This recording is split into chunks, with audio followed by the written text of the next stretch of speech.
If you are new to our channel, don't forget to hit that subscribe button. Brian asks, when you add leaves as mulch, doesn't its decomposition take away the nitrogen from the soil? That is not true. The nitrogen is not being taken away from the leaves. It is nitrogen. Nitrogen is not, it's not robbing the soil of nitrogen when you mix the leaves. No. So leaves are carbon-based. So if you're thinking about carbon going down versus, to the element, what is the table of elements? Right. Yeah. So it's just going to enhance your soil. It's also, when you add that natural things like leaves to your soil, it's also going to attract more worms, and the worms will help aerate your soil, mix the nutrients around, things like that. So no, it's not gonna take nitrogen away from the soil. Now, if your soil is poor in nitrogen and you add leaves and you're thinking it's going to boost the nitrogen, that's not the case. You would want to mix in something like coffee grounds, which will help increase the nitrogen in your soil. Right, and you can mix the leaves in. You can shred the leaves to get them to break down quicker, or what we do is just layer them on top of the soil and use them as a mulch, and as they break down, you remove the leaves off. We have 6 to 8 inches of leaves. You remove them back. There's worms underneath there, actually on soil level, under the with the leaves above it. So they will come. Desiree asked, one of my neighbors feeds their birds, and my other neighbor complains that the birds eat off the flowers of their cucumbers. Is this true? Do the birds eat flowers? If true, how can we prevent this? I want to live peacefully with my neighbors here in Zone 7B, New York City. Well, that sounds like a neighbor battle. Birds will eat the flowers off your cucumbers. A lot of times the reason why they're eating the flowers off your cucumbers is because they are hungry. So if the birds like your garden for some reason, they start eating the flowers off your cucumbers, you might want to give them some seed or whatever type of bird you have. Some birds, as we learned, don't eat seed. They eat worms or fruit or like dried raisins or whatnot. So you want to feed the birds, and that will help prevent that. You can also, when the plant is flowering, and get some type of bird netting, and the plant will flower successfully without the birds eating it. Our recommendation, give the birds something else to eat rather than the flowers on the plant. Can you plant an indeterminate tomato in a container with success, Holly? And if so, do you have varieties in which you would recommend? I've grown tomatoes in the past. I've grown brandywines, Old German, Romas, as well as grape varieties. Thank you for any advice you can provide. Yeah, you certainly can. You can grow an indeterminate tomato. You just want to make sure that tomatoes will have roots that grow up to about 12 inches, especially the indeterminate varieties. Well, and the thing is, if the plant is needing nutrients, they're going to venture out. You're going to have a giant root system. If it's in a container with good compost and potting mix and fertilizer, the root system is going to be very, very tiny because it doesn't need to search for nutrients. Right. So that's exactly it. So you have to make sure that it's going to be nutrient rich. So yeah, you can definitely grow it in a container, but you just want to make sure you're putting a nice, good potting soil in there. There's different types of varieties of indeterminate tomatoes. We find, the black crims?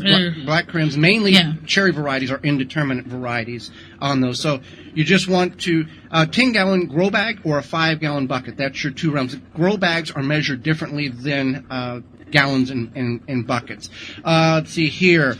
I'm going to begin getting my canning supplies for the year. Why canning salt versus other salts when canning? So pickling salt, canning salt, or sometimes it's called preserving salt, is pure granulated salt. It's the pure sodium chloride.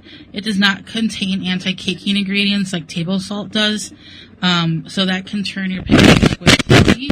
So that's why you want to use that pure canning salt. And the discoloration, does it affect the flavor or not?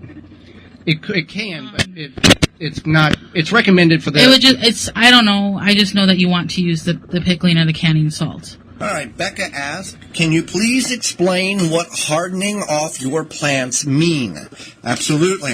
At this time of year, many of us are transitioning our plants from indoor growing systems to outdoor in the garden. You need to harden them off, which means to get them acclimated to the outdoor ambient temperature and the intensity of the sunlight. The intensity of the sunlight is much greater than the grow lights or even the windowsill that you have your plants setting on. Typically, if you buy your plants at a garden center like Blue Mel's, you will not have to harden them off. Those have been hardened off already. But if you are transitioning from indoor plants that you started or bought and brought indoors to keep them warm until you're ready to take them outside, you're going to have to acclimate them, harden them off. So, here's how you do this.